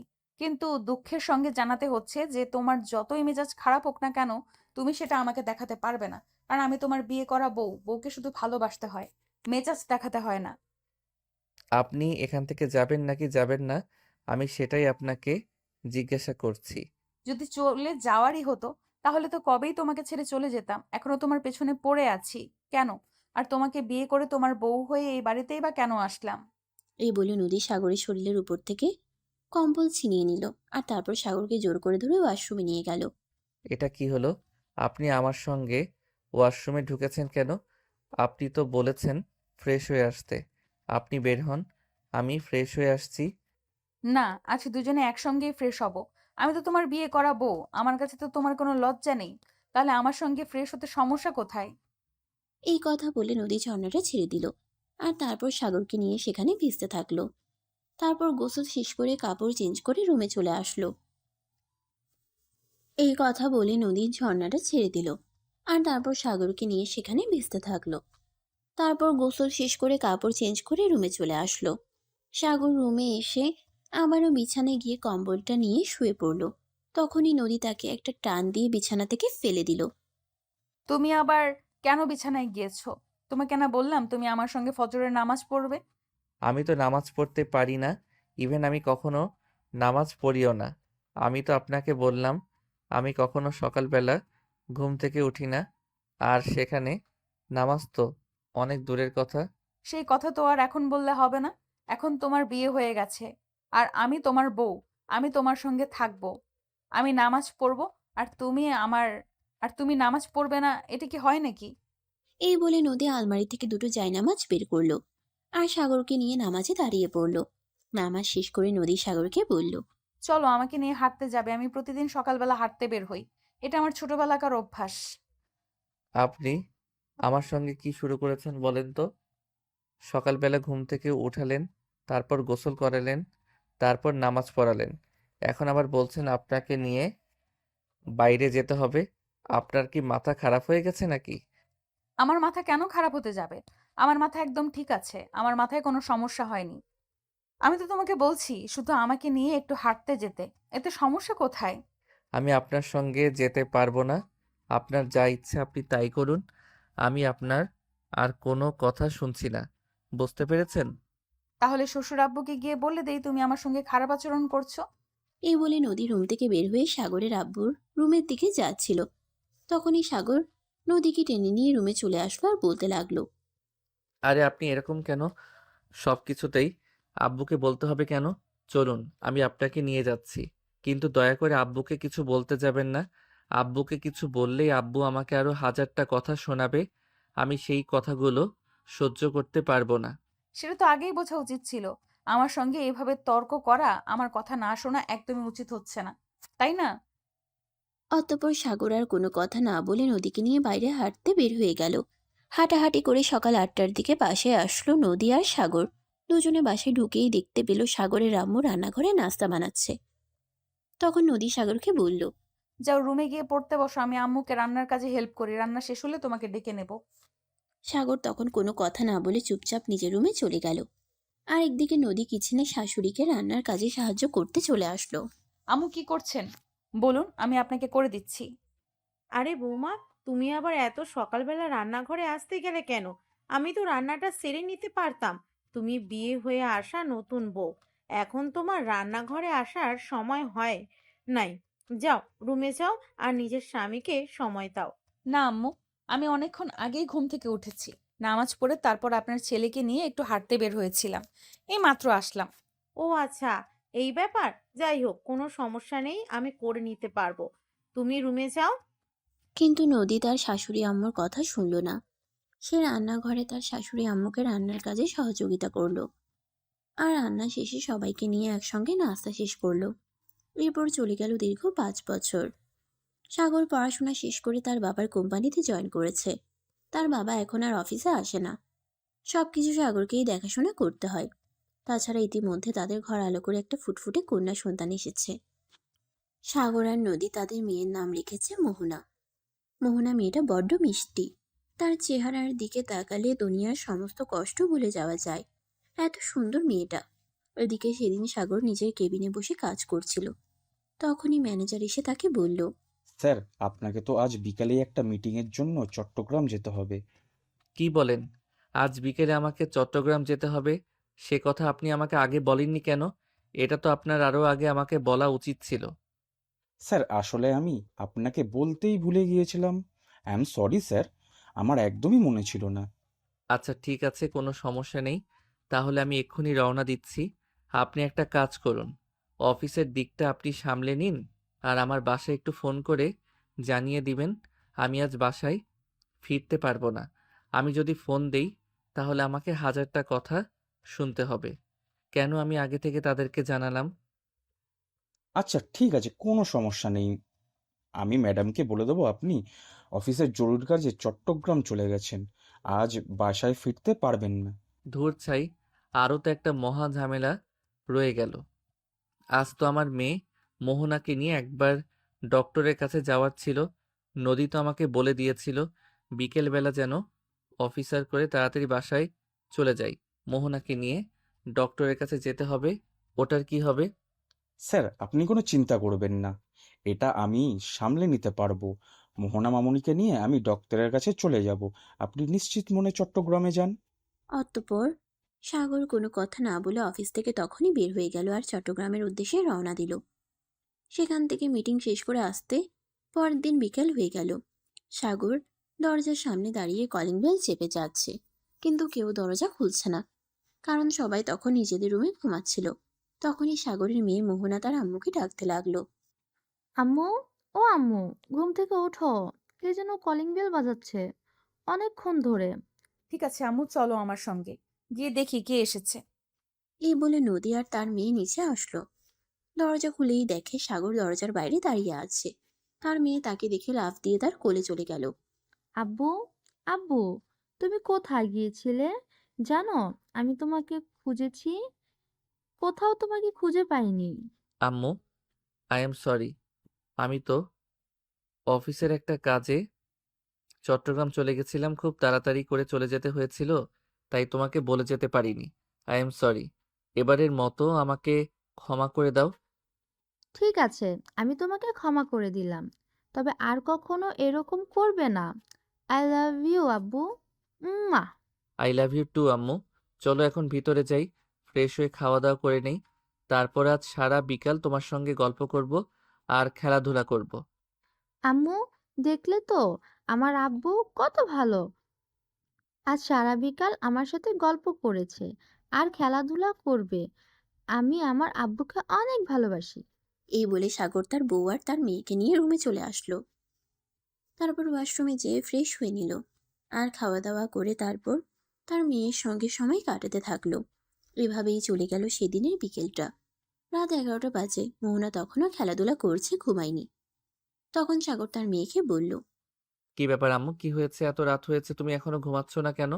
আব্বুর তো সকালে অফিসে যেতে হবে, তাড়াতাড়ি ঘুমিয়ে পড়ো। আব্বু, আমি ঘুমিয়ে যাচ্ছি। তবে আগে আমাকে একটা পাপ্পি দাও। তোমার পাপ্পি না খেলে আমার ঘুম আসে না। ঠিক আছে আম্মু, কোনো সমস্যা নেই। এই যে আমি তোমাকে পাপ্পি দিচ্ছি। উম্মা উম্মা। এবার তো হলো। এবার দয়া করে তাড়াতাড়ি ঘুমিয়ে পড়ো, লক্ষ্মী মেয়ে আমার।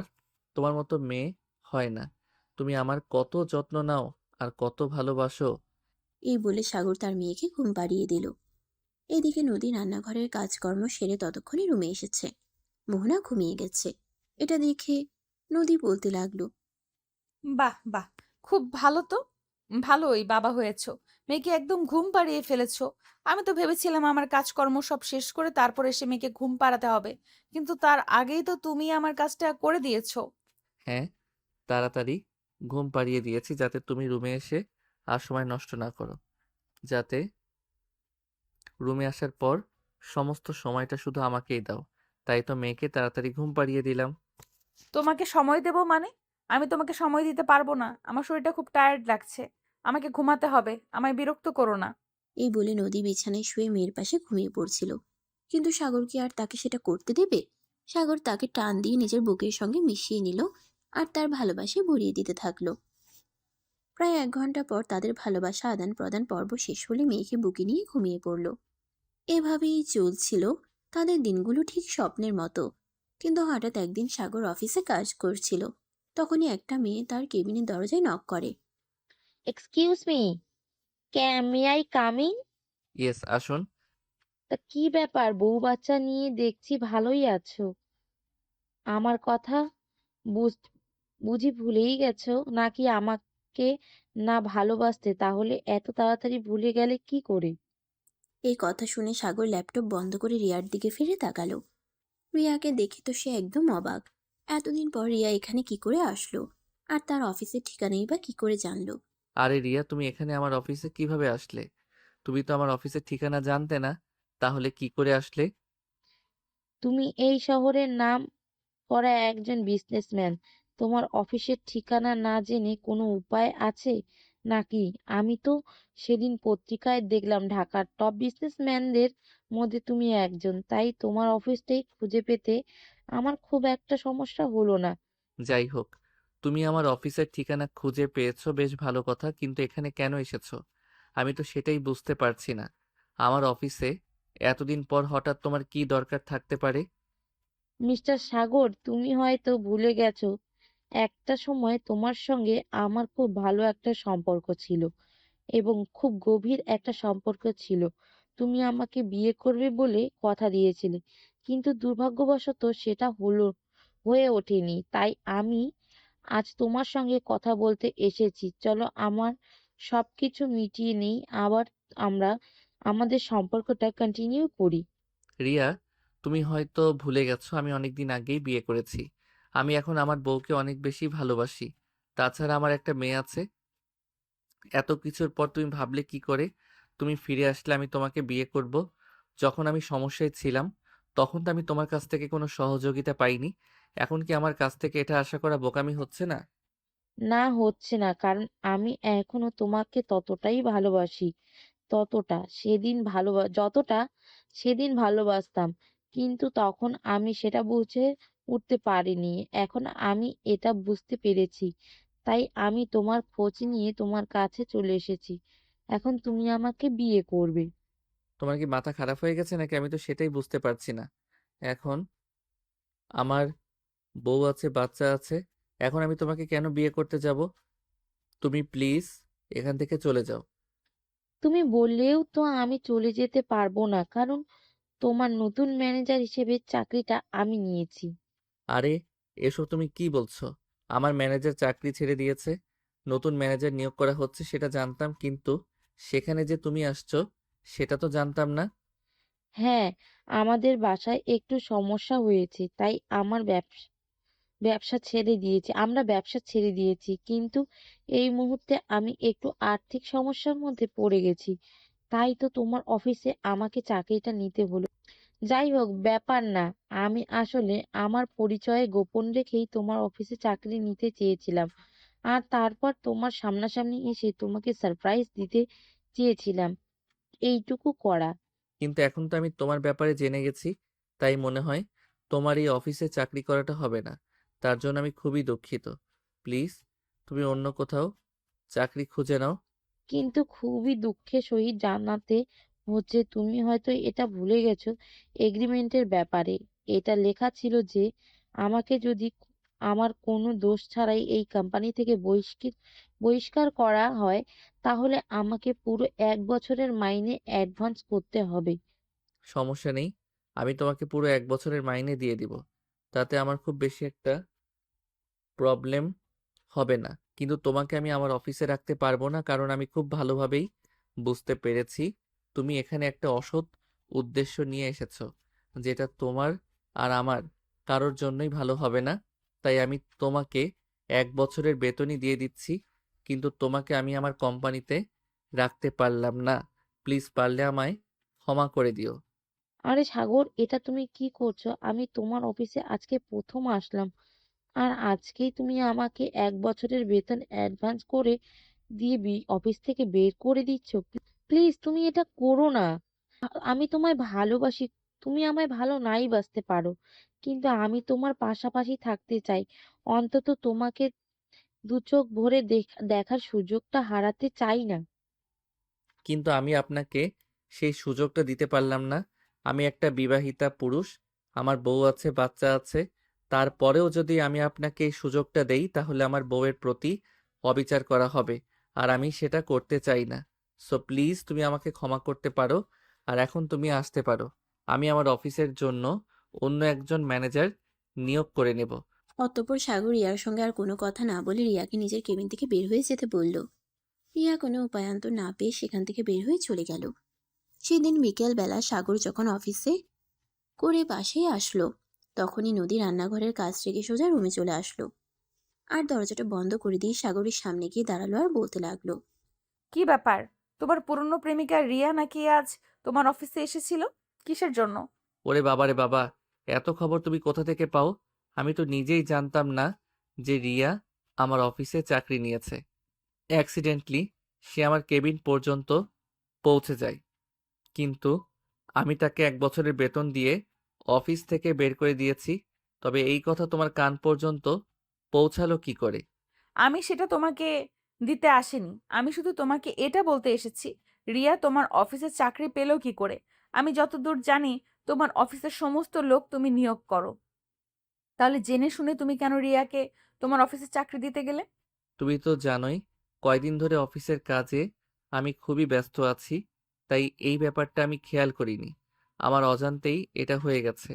আমি তো রিয়াকে আমার অফিসে থেকে বের করে দিয়েছি, তাহলে এখন আবার এটা নিয়ে ঝামেলা করার কি আছে? আমি চাই না তুমি অন্য কোনো মায়ার টানে পিছুটান হও। আমি তোমায় ভালোবাসি, আর কতটা কষ্ট করে আমার করে নিয়েছি সেটা শুধুমাত্র আমিই জানি। তাই আমি তোমাকে হারাতে চাই না। আরে, এসব ফালতু চিন্তা ভাবনা তোমার মাথায় কোথা থেকে আসে সেটা তো আমায় বলো। আমি কি কখনো তোমায় বলেছি আমি তোমায় ছেড়ে চলে যাব? তোমায় ভালোবাসি না, তোমার সঙ্গে থাকতে পারবো না? কখনো তো তোমায় বলিনি। তাহলে এসব ফালতু চিন্তা ভাবনা কেন করছো? তুমি আমার বিয়ে করা বউ, আমাদের একটা বাচ্চা আছে, আমরা খুব ভালো লাইফ ক্রিয়েট করছি। তাহলে কেন এসব চিন্তা ভাবনা করছো? কারণ ছেলেদেরকে আমি একটুও বিশ্বাস করি না। ছেলেরা বরাবরই এরকম। ঘরে সুন্দরী বউ রেখে বাইরে পরকীয়া করে বেড়ায়। কিন্তু বিশ্বাস করো, তুমি যদি এইসব কিছু করতে চাও, তাহলে আমি তোমার ওইটা কেটে হাতে ধরিয়ে দিব। ওরে বাবারে বাবা, কি সাংঘাতিক কথা! তুমি এটা ভাবলে কি করে আমি এরকম একটা কাজ করতে যাব? কখনোই না। আমি আমার বউ বাচ্চাকে অনেক বেশি ভালোবাসি। যদিও একটা সময় ছিল যখন আমি তোমায় সহ্য করতে পারতাম না, কিন্তু এখন যে আমি তোমায় কতটা ভালোবাসি সেটা তুমি নিজেই জানো। তাহলে এসব চিন্তা ভাবনা তোমার মাথায় কেন নিচ্ছ বলো? ঠিক আছে, আমি এসব চিন্তা আমার মাথা থেকে ঝেড়ে ফেলে দিচ্ছি। তবে আর কোনোদিনও যেন ওই মেয়েটাকে তোমার অফিস বা তোমার আশেপাশে দেখতে না পাই। তাহলে কিন্তু আমি ওই মেয়েটাকে একদম খুন করে ফেলবো। এটা তুমি ওই মেয়েটাকে বলে দিও। ঠিক আছে বাবা, কোনো সমস্যা নেই। রিয়াকে তুমি আর কোনোদিন আমার আশেপাশেও দেখতে পাবে না। এবার তো তুমি খুশি? নদী তখন সাগরকে জড়িয়ে ধরে একদম কান্না করে দিল। আর কান্না করতে করতে বলতে লাগলো। তোমাকে আমি কতটা ভালোবাসি সেটা আমি ছাড়া আর কেউ জানে না। তাই আমি তোমাকে হারাতে চাই না। Love you, love you so much. I love you too পাগলি। আমিও তোমায় অনেক বেশি ভালোবাসি। তোমাকে আমি কখনোই হারাতে দেব না। অনেক যত্ন করে ভালোবাসায় বেঁধে রাখবো তোমায়। তুমি এসব চিন্তা করো না। তুমি আমার 10টা না 5টা না, একটা মাত্র লক্ষ্মীমন্তর বউ। তোমায় কি আমি কখনো কষ্ট দিতে পারি? আমি তোমায় কখনোই কোনো কষ্ট দিব না। তুই সবসময় আমার মনের মণিকোঠায় আমার রানী হয়ে থাকবে। এই বলে সাগর নদীকে জড়িয়ে ধরে নদীর কপালে আলতো করে একটা ভালোবাসার পরশ এঁকে দেয়। আর তখনই তাদের মেয়ে মোহনা সেখানে এসে উপস্থিত হয় আর চিৎকার করে বলতে থাকে। আমি দেখে ফেলেছি, দেখে ফেলেছি। আব্বু আম্মুকে জড়িয়ে ধরে চুমু দিয়েছে। আব্বু আম্মুকে জড়িয়ে ধরে কিস করেছে। আমি সবাইকে বলে দেব। সাগর তখনই নদীকে ছেড়ে দিয়ে দৌড়ে গিয়ে মোহনাকে কোলে তুলে নেয় আর বলতে থাকে। আরে মামনি, এসব কথা বলতে হয় না। তুমি আমার সঙ্গে চলো। আজ তোমাকে আমি অনেকগুলো চকলেট কিনে দেব। আর তোমার পছন্দের অনেকগুলো খেলনা কিনে দেব। তো ঠিক আছে, তাহলে আগে আমার 2 গালে 2টা পাপ্পি দাও, তাহলে আমি তোমার কথা মেনে নেব। ওরে পাকনা বুড়ি আমার! ঠিক আছে, এই নাও। উম্মা উম্মা। এই বলে সাগর তার মেয়ের 2 গালে 2টা পাপ্পি দিয়ে মেয়েকে নিয়ে বাইরে চলে গেল। আর তারপর তার মেয়ের পছন্দ মতো অনেকগুলো খেলনা আর চকলেট কিনে দিল। তারপর রাত 11টার দিকে বাসায় ফিরে আসলো। মেয়েকে নিয়ে তার বন্ধুদের সঙ্গে গল্পগুজব করছিল। এদিকে নদী তো একদম আগুন হয়ে আছে। ছোট্ট একটা মেয়েকে নিয়ে কেউ এত রাত পর্যন্ত বাইরে থাকে নাকি? সাগর বাড়িতে এসে কলিং বেল চাপ দিতেই নদী দৌড়ে এসে দরজা খুলে দিল। আর মেয়েকে সাগরের কোল থেকে নিয়ে সাগরকে বলতে লাগলো। তোমার সাহস দেখে আমি অবাক না হয়ে পারি না। আমার এইটুকু একটা মেয়েকে নিয়ে তুমি বাইরে চলে গিয়েছিলে, আর এখন রাত 11টা বাজে। এতক্ষণ তোমার বাড়িতে আসার সময় হলো? আরে বাবা, অনেকদিন পর আমার পুরনো বন্ধুর সঙ্গে দেখা হয়েছিল। সেও তার বাচ্চাদের নিয়ে ঘুরতে বের হয়েছে। তাদের নিয়ে গল্পগুজব আর খাওয়া দাওয়া করতে করতে লেট হয়ে গেছে। আমার মেয়েকে তুমি বাসায় রেখে গেলেই পারতে। তুমি তো জানো আমার মেয়েকে আমি কখনোই এত রাতে বাইরে থাকতে দেই না। আচ্ছা বাবা, ঠিক আছে। আর কখনোই আমি মেয়েকে নিয়ে এত রাতে বাইরে থাকবো না। এখন চলো, খুব ক্ষুধা লেগেছে, খেতে হবে। অতঃপর নদী আর কোনো কথা না বলে সাগরকে নিয়ে ডাইনিংয়ে টেবিলে চলেই আসলো আর সাগরকে খাবার খেতে দিল। খাওয়া দাওয়া শেষ হলে সবাই রুমে ঘুমিয়ে পড়ল। এরপর দেখতে দেখতে আরো বেশ কয়েক মাস সময় চলে গেল। শীতকাল চলে এসেছে। অফিসে কাজের চাপ একটু কম, তাই সাগর নদীকে বলল। চলো না আমরা একটু কোথাও থেকে ঘুরে আসি। বিয়ের তো অনেক বছর কেটে গেল, তোমাকে নিয়ে কোথাও ঘুরতে গেলাম না, হানিমুনও তো করা হলো না, চলো না। বিয়ের এত বছর সময় কেটে গেছে, আর এতদিনে তোমার হানিমুনে যাওয়ার কথা মনে পড়েছে? এখন কি মেয়েকে নিয়ে হানিমুন করতে যাব নাকি? নির্লজ্জ একটা! লজ্জা শরম বলতে কিছু নেই। আবার লজ্জা শরম আসলো কোথা থেকে? এখানে আমরা ঘুরতে যাব, সেখানে আমাদের মেয়েও যাবে আমাদের সঙ্গে। তাতে কি হয়েছে? মেয়েকে নিয়ে হানিমুনে যাওয়ার ভাগ্য কি আর সবার হয় নাকি?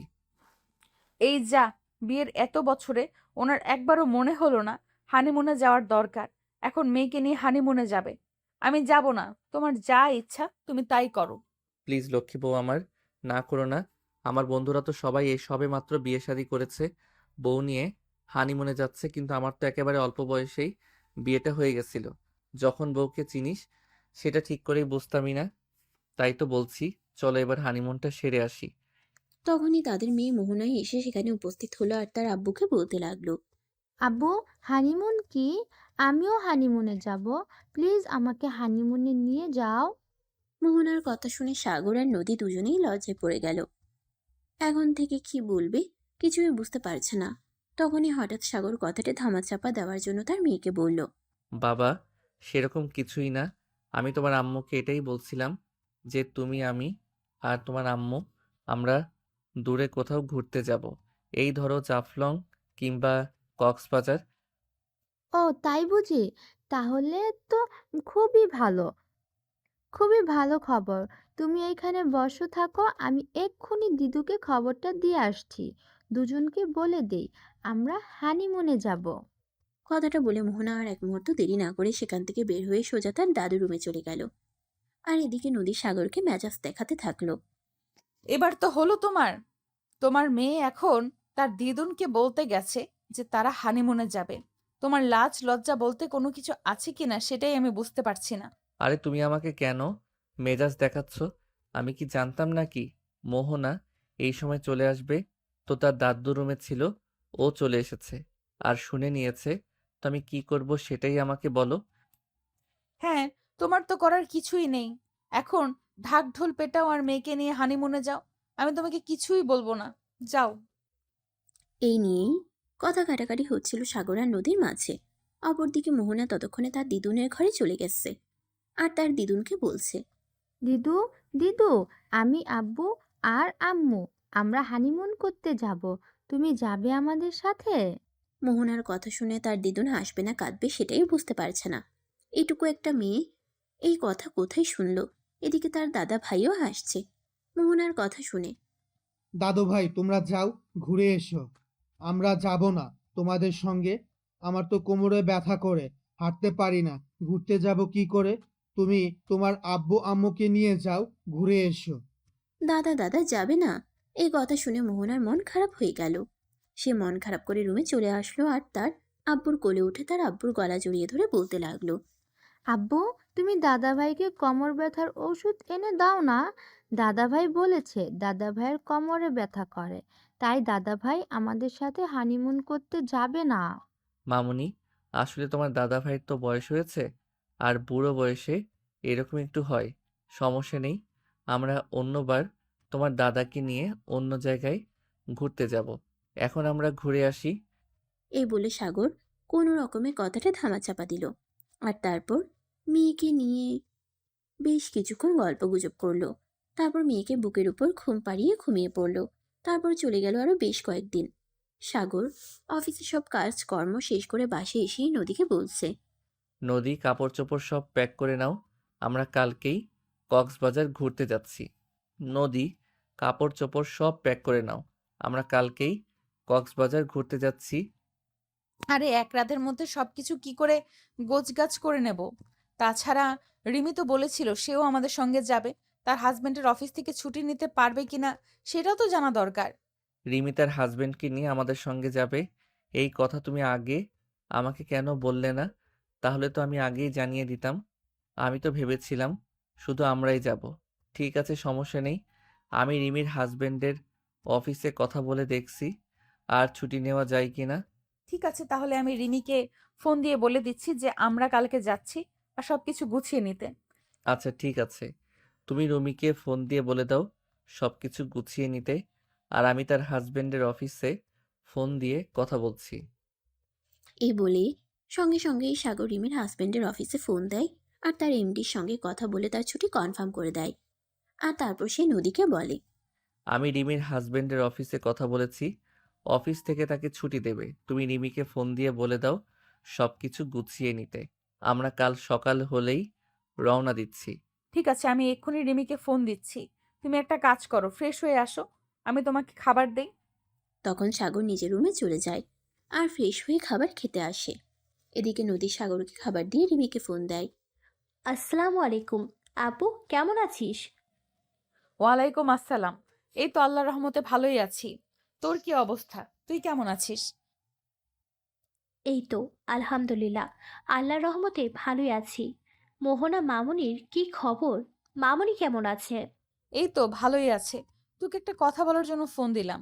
তুই না বলেছিলি তুই আমাদের সঙ্গে কক্সবাজারে যাবি? আমরা কালকে যাচ্ছি। তোর দুলাভাই তোর হাজবেন্ডের অফিসে ফোন দিয়ে বলে দিয়েছে তোর হাজবেন্ডকে অফিস থেকে ছুটি দিবে। তুই সবকিছু গুছিয়ে নে, আমরা কাল সকালেই রওনা দেব। আরে আপু, কালকে সকালে আমরা ঘুরতে যাব, আর এই কথাটা তুই এখন আমাকে জানালি? এত তাড়াতাড়ি সবকিছু গোছগাছ করা যায় নাকি? কিছুই করার নেই, তোর দুলাভাই এই মাত্রই বাসায় এসে আমাকে জানালো, তাই আমি এক্ষুনি তোকে ফোন করলাম। একটু কষ্ট করে সবকিছু গুছিয়ে নে, কিছুই করার নেই। আচ্ছা ঠিক আছে, দেখি আমি কত দূর করতে পারি। আচ্ছা, একবার মোহনা মামুনিকে ফোনটা দাও না। মোহনা মামুনির সঙ্গে অনেক দিন ধরে কথা বলা হয় না। মামুনির সঙ্গে একটু কথা বলতে ইচ্ছে করছে। ঠিক আছে, মোহনা তার দাদুর ঘরে আছে, তুই একটু ওয়েট কর। আমি তোর দুলাভাইকে খাবার খেতে দিয়েছিলাম, আমি এক্ষুনি উপরে যাচ্ছি আর মোহনার কাছে ফোন দিচ্ছি। এই বলে নদী ফোন দিয়ে তার শাশুড়ির রুমে চলে গেল। সে তার শাশুড়ির রুমে গিয়ে দেখতে পেল মোহনা তার শাশুড়ির সঙ্গে বসে খেলা করছে। তখন সে মোহনাকে বলল, মোহনা মামুনি তোমার খালামণি ফোন দিয়েছে, বলেছে তোমার সঙ্গে কথা বলবে। তুমি তোমার খালামণির সঙ্গে কথা বলবে? হ্যাঁ, অবশ্যই। কেন নয়? আমার একটা মাত্র খালামণি। আমি আমার খালামণির সঙ্গে কেন কথা বলবো না? তুমি ফোনটা দাও আমার কাছে, আমি আমার খালামণির সঙ্গে কথা বলি। মেয়ের কথা শুনে নদী একদম হতবাক। মেয়ে তার এত কথা শিখে গেছে কবে থেকে? অবাক হয়ে অনেকক্ষণ মেয়ের দিকে তাকিয়ে আছে। তারপর ফোনটা মেয়ের হাতে তুলে দিল। আসসালামু আলাইকুম খালামণি, কেমন আছো? ওয়ালাইকুম আসসালাম মামুনি। এই তো আলহামদুলিল্লাহ ভালো। তুমি কেমন আছো? এই তো খালামণি, ভালো আছি। তুমি তো আমাকে ভুলে গেছো। আমার সাথে একবারও দেখা করতে আসো না। আমার প্রতি তোমার জন্য মন খারাপ লাগে না? কি করব মামুনি, অনেক কাজের চাপে ব্যস্ত থাকতে হয়, তাই তো তোমার সঙ্গে দেখা করতে যেতে পারি না। তবে কাল তো আমরা ঘুরতে যাচ্ছি। আগামী এক সপ্তাহ তোমার সঙ্গেই থাকবো। তোমাকে অনেক সময় দেব, তোমার সঙ্গে অনেক খেলাধুলা করব। ও, তাই? আচ্ছা ঠিক আছে খালামণি, আমিও তোমার সাথে অনেক খেলাধুলা করব। আচ্ছা তাহলে এখন রাখি, আমি এখন দাদুর সাথে খেলা করছি। ঠিক আছে পাকনা বুড়ি আমার, রাখি তাহলে। এই বলে রিমি ফোনটা কেটে দিল। আর কিছুক্ষণ পর নদী ফোনটা নিয়ে খাবার টেবিলে চলে গেল। সাগর ততক্ষণে খাবার শেষ করে ফেলেছে। সাগর তখন নদীকে বলল, তো রিমি কি বলল, তার কোনো সমস্যা হবে না তো? না, আমি তোমাকে সবকিছু বলে দিয়েছি। ও তো বললো ওর কোনো সমস্যা হবে না। যাই হোক, তুমি রুমে চলে যাও, আমি এগুলো গুছিয়ে তারপর আসছি। আজ তো আর রাতে ঘুমাতে পারবো না। তোমার কাপড় চোপড়, আমার কাপড় চোপড়, মেয়ের কাপড় চোপড় আর প্রয়োজনীয় সব জিনিস নিতে হবে। এগুলো গোছগাছ করতে করতে তো রাত শেষ হয়ে যাবে। তারপর আর ঘুমাবো কখন? সমস্যা নেই, তুমি এগুলো গুছিয়ে তারপর রুমে আসো, আমি তোমাকে সাহায্য করছি। এই বলে সাগর নিজের রুমে চলে গেল। আর এদিকে নদী সবকিছু গুছিয়ে রাখে। তারপর রুমে গিয়ে দেখে সাগর ততক্ষণে অনেক জিনিসপত্রই গুছিয়ে নিয়েছে। এটা দেখে নদী সাগরকে বলতে লাগলো, তুমি আবার কষ্ট করে সবকিছু গোছগাছ করতে গেলে কেন? আমি তো চলেই আসছিলাম। আমি তো সবকিছু গুছিয়ে নিতে পারতাম। সারাদিন অফিস করে এসেছো, তোমার শরীর তো এমনিতে টায়ার্ড, এখন আবার এগুলো করতে গেলে কেন? আমি সারাদিন অফিসে কাজ করি, তার মানে এই নয় যে আমার বউ সারাদিন বাসায় বসে বসে খায়। আমার বউ তো আমার ফ্যামিলি সামলাচ্ছে, আমার সংসার সামলাচ্ছে, আমার মেয়েকে সামলাচ্ছে। তারও তো অনেক দায়িত্ব। সেও তো বাড়িতে সারাদিন অনেক কাজ করে, তার বুঝি টায়ার্ড লাগে না? ওরে বাবা রে বাবা, বউয়ের জন্য এত দরদ কোথা থেকে উতলে উতলে পড়ছে। আচ্ছা, তোমাকে একটা কথা বলার ছিল। আব্বু আম্মুকে তো বলা হলো না আমরা কক্সবাজার যাচ্ছি। হ্যাঁ, সেটাই তো আমার তো একদমই মনে ছিল না। তো কাজ করো, তুমি আব্বু আম্মুকে গিয়ে বলে এসো আমরা কক্সবাজার যাচ্ছি। আর তাদের কিছু লাগবে কিনা সেটাও জিজ্ঞাসা করে এসো। ঠিক আছে, কোনো সমস্যা নেই, আমি এক্ষুনি যাচ্ছি। এই কথা বলে নদী উপর থেকে বের হয়ে সোজা তার শাশুড়ির রুমে চলে গেল। সে তার শাশুড়ির রুমে গিয়ে দেখতে পেল মোহনা ততক্ষণে ঘুমিয়ে গেছে। তার শাশুড়ি মা মোহনাকে ঘুম পাড়িয়ে কোলে নিয়ে বসে আছে। আর তার শ্বশুর মশাই পাশে শুয়ে শুয়ে টিভি দেখছে। নদী রুমে ঢুকে তার শাশুড়ি আম্মুকে বলল, মোহনা ঘুমিয়ে গেছে, সেটা আপনি আমাকে বললেন না কেন? আমি রুম নিয়ে ঘুম পাড়িয়ে দিতাম। আপনি কেন এখানে কোলে নিয়ে বসে আছেন? এমনিতেই আপনার কোমরে ব্যথা, তারপর তো আরো ব্যথা বেড়ে যাবে। কিছুই হবে না। আমার কলিজার টুকরো একটা মাত্র নাতনি, নাতনিকে নিয়ে খেলাধুলার আনন্দ করলে আমার খুব ভালো লাগে। ও, এই ব্যাপার। আচ্ছা ঠিক আছে, পরে কিন্তু আবার বলবেন না নাতনি কোলে নিয়ে কোমরে ব্যথা হয়ে গেছে। যাই হোক আম্মু, আপনাকে একটা কথা বলতে এসেছিলাম। বলো না, তুমি কি বলতে এসেছিলে? আম্মু, আমরা তো কালকেই কক্সবাজার যাচ্ছি, তাই আপনাকে আর আব্বুকে বলতে এলাম আপনাদের কিছু লাগবে কিনা। আপাতত আমাদের কিছু লাগবে না, তবে যদি পারো তাহলে আমাদের জন্য আরেকটা নাতি নিয়ে এসো। আম্মু, সেটা তো আর এখন সম্ভব নয়। মোহনা এখনো অনেক ছোট। সে আগে বড় হোক, তারপর আপনাদের আরেকটা নাতি এনে দেব। আর হ্যাঁ, আর রান্না বান্না যা লাগবে সব আমি সকালে করে দিয়ে যাব, ফ্রিজে রেখে। সময় মতো শুধু গরম করে নেবেন। আরে না, সেটা করার কোনো দরকার নেই। তোমার শ্বশুর ফ্রিজের খাবার খেতে পারে না। তাছাড়া আমি এখনো এতটা অচল হয়ে পড়িনি যে আমি এইটুকু রান্না করে খেতে পারবো না। তুমি সংসারে এসেছো থেকে সংসারের সমস্ত দায়িত্ব নিজের হাতে তুলে নিয়েছো, সবকিছু নিজের হাতে সামলাচ্ছ। এখন তুমি ঘুরতে যাচ্ছ, আর সেখানে আমাদের জন্য রান্না বান্না করে যেতে হবে কেন? আমি রান্না করে নিতে পারবো। আম্মু, আপনাদের রেখে আমরা ঘুরতে যাচ্ছি, এতেই তো আমার খুব খারাপ লাগছে। তার উপর আবার আপনি রান্না করে খাবেন, ওটা হবে না। কয়েকদিন বাসি খাবার খেলে কোনো সমস্যা নেই, আমি সব রান্না করে রেখে যাব। আরে বৌমা, তোমার শাশুড়ি আম্মু তো বলেছে কোনো সমস্যা হবে না। তোমার শাশুড়ি আম্মু আমাদের দুজনের জন্য খাবার রান্না করে নিতে পারবে। আর যদি রান্না নাই করতে পারে, হোটেল থেকে কিছু কিনে এনে খেয়ে নিব। তাই বলে কাল তুমি ঘুরতে যাবে, এত সকালবেলা উঠে আমাদের জন্য রান্না করতে হবে না। তোমার শ্বশুর মশাই একদম ঠিক কথাই বলেছে। আমি যদি রান্না করতে না পারি তাহলে অনলাইনে খাবার অর্ডার করে নেব। কিন্তু তোমাকে সকালবেলা ঘুম থেকে উঠে এত কষ্ট করে আমাদের জন্য রান্না করতে হবে না। তুমি আমার লক্ষ্মী বৌমা। এমনিতেই তুমি আমাদের অনেক খেয়াল রাখো। তোমার মতো বৌমা পাওয়া ভাগ্যের ব্যাপার। সত্যি কপাল করে তোমার মতো বৌমা পেয়েছি। আমিও কপাল করে আপনাদের মতো শ্বশুর শাশুড়ি পেয়েছি। তা না হলে কি আর আপনাদের মতো এত ভালো শ্বশুর শাশুড়ি পেতাম নাকি? যাই হোক আম্মু, আসছি তাহলে। এই কথা বলে নদী তার শাশুড়ি আম্মুর কোল থেকে মোহনাকে কোলে তুলে নিল, আর তারপর নিজের রুমে চলে আসলো। মোহনাকে বিছানায় ঘুম পাড়িয়ে দিল, আর তারপর প্রয়োজনীয় জিনিসপত্র যা কিছু বাকি ছিল সেগুলো গুছিয়ে নিল। এভাবে দেখতে দেখতে এই রাত 2টা বেজে গেল। চলো এবার একটু ঘুমিয়ে পড়া যাক।